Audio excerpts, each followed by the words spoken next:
Hello friends, welcome back to my channel Green Heaven. Friends, आज मैं थोड़ा सा ना जल्दी उठ गई थी तो सोचा आपको अपने एक प्लांट से ही मिला देती हूँ। इस प्लांट का नाम है स्विस चीज़ प्लांट।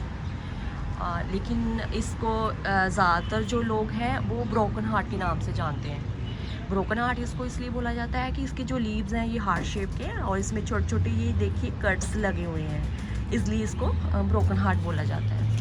ये जो प्लांट है मैंने कटिंग से तैयार किया था। ये देख सकते हैं आप, इसके नीचे ये रूट्स देखिए, जैसे ये इसकी जो वाइन है वो नीचे आ रही है और इसके नीचे ये रूट्स हैं। इसको अगर हम यहाँ से ऐसे कट करके किसी गमले में लगा देंगे तो ये कटिंग से ही पौधा तैयार हो जाएगा। मैंने ये कटिंग से ही तैयार किया हुआ है। और इसका जो दूसरा तरीका है वो है नर्सरी से आप इसको लेके आएँ। तो नर्सरी से जब भी आप ये पौधा लेके आते हैं तो जो ये बात ध्यान रखनी है कि जैसे जिस गमले में वो पौधा लगा हुआ है तो उसको जब भी आप घर पे किसी और गमले में लगाते हो तो वो ज़्यादा बड़ा नहीं होना चाहिए। मीन्स उस पोट से 2 इंच बड़ा होना चाहिए, उससे बड़ा नहीं होना चाहिए। और जब इस प्लांट को लगाने के लिए जो मिट्टी जो सोइल का मिक्सचर तैयार किया जाता है उसका इसमें विशेष ध्यान रखा जाता है। इसके लिए जो मिट्टी होती है उसमें क्या है वो वेल ड्रेन सॉइल होनी चाहिए। मींस उसमें equal part of garden soil, cocopeat and handful of perlite. Perlite क्या होता है? परलाइट छोटे छोटे ग्रेन्स होते हैं वाइट कलर के। उसको मिट्टी में मिलाने से क्या होता है कि जो मिट्टी है वो ज़्यादा सोगी नहीं बनती। वो ऐसे उसमें क्या होता है कि पानी जैसे आप देते हो उसमें मिट्टी में तो वो पानी उसमें रुकता नहीं है और जितना उस प्लांट को चाहिए होता है वो एब्जॉर्ब हो जाता है, बाकी वो जो एक्स्ट्रा है वो बाहर निकल आता है। इसलिए जो परलाइट है वो मिट्टी को ज़्यादा सोगी नहीं होने देता। और उसमें थोड़ा सा आप वर्मी कंपोस्ट भी मिला सकते हैं। तो इस मिक्सचर में आपने ये पौधा लगाना है। नेक्स्ट जो इस पौधे के लिए ज़रूरी है वो है वाटर। इस प्लांट को आपने वीक में 2 बार देना है। लेकिन जब भी आप इसको पानी दें उससे पहले आप चेक कर लें इसकी जो सोइल है, टॉप सोइल है, वो ड्राई होनी चाहिए, क्योंकि इस प्लांट को ज़्यादा पानी पसंद नहीं है। तो वो मिट्टी एक बार चेक कर लीजिए, उसके बाद ही इसको आपने पानी देना है। ये जो प्लांट है जिसे मैंने ये कटिंग से तैयार किया हुआ है, एक यहाँ लगा हुआ है, ये मेरे ऊपर बास्केट में लगा हुआ है और एक मैंने ये इसमें बड़े गमले में लगा रखा है। इसके लिए ये देखिए, ये मोस्टिक पे मैंने चढ़ा रखा है, क्योंकि इस प्लांट को सपोर्ट की ज़रूरत होती है। मीन जैसे ये नीचे आ रहा है, अगर इसको मैं इसमें मोस्टिक लगा दूं तो ये ऊपर ऐसे इसको ऊपर चढ़ा सकती हूँ। बट मुझे ये इस छोटा प्लांटर है तो ये नीचे हैंग कर रहा है तो बहुत सुंदर लग रहा है। और नेक्स्ट जो इस पौधे के लिए ज़रूरी है वो है लाइट।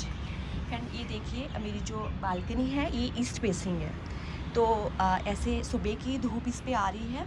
तो इस प्लांट को जैसे सुबह की ये धूप आ रही है 2-3 घंटे की, बहुत पसंद है। या तो इसको आप ऐसी जगह रखें जहाँ पे छन के धूप आती हो दिन की, जहाँ पे जैसे सुबह की ये लाइट पड़ रही है, और उसके बाद या तो फिर ब्राइट इनडायरेक्ट लाइट में ये अच्छे से ग्रो करता है। अगर हम आप इसको ऐसी जगह रखते हैं यहाँ पे बहुत ज़्यादा सनलाइट होगी तो भी ये जो पौधा है ये जलना स्टार्ट हो जाएगा। इसके जो ये जो है टिप्स हैं, इसके लीव्स हैं, ये जल जाएंगे। और अगर ऐसी जगह रखते हैं जहाँ पे अंधेरा होगा, अच्छी से लाइट नहीं आएगी, तो ये पौधा चलता तो है लेकिन ऐसा इतना सुंदर, इतना बुशी नहीं हो पाएगा। ये पौधा मतलब इतना हेल्दी नहीं हो पाएगा। इसलिए लाइट का विशेष ध्यान रखना चाहिए। उसके बाद ये जो पौधा है इसको मिस्टिंग बहुत पसंद है। मीन्स आप इसको हर दूसरे तीसरे दिन स्प्रे वाटर से मिस्टिंग करते रहें तो ये पौधा बहुत इसको अच्छा लगता है।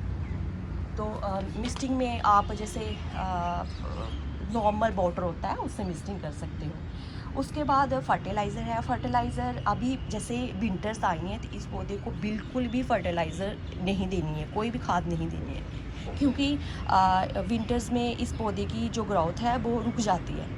तो इसको बिल्कुल भी खाद वगैरह कुछ नहीं देनी है। खाद इसको कब देनी है, एक तो जैसे अभी सर्दियां जब ख़त्म हो जाएंगी तो मार्च के बाद इसको हमने वर्मी कंपोस्ट और गोबर की खाद जो भी आपको सही लगे वो आपको दे सकते हैं।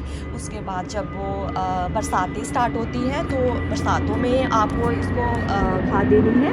और तीसरी बार जो आपको खाद देनी है वो है आपकी अक्टूबर नवंबर का मंथ होता है ना, तब इसको खाद देनी है आप। तो अभी सर्दियों में इसका बहुत विशेष ध्यान रखना पड़ेगा, क्योंकि ज़्यादा सर्दी और ज़्यादा गर्मी इस पौधे को बहुत ज़्यादा हार्मफुल है इसके लिए। इसलिए जैसे ज़्यादा सर्दियाँ पड़ेंगी तो मैं क्या करती हूँ, इसमें अभी ऊपर तो मेरा ये शेड लगा हुआ है, साइड्स में मैं क्या करती हूँ ग्रीन नेट होता है वो लगा दूँगी। ये तीनों साइड्स पे मैं ग्रीन नेट लगा दूँगी। उससे क्या होता है कि वो जो सर्दी में फोग पड़ती है ना, उसका जो पानी सा इन पे आता है वो इस पौधे को ख़राब कर देता है।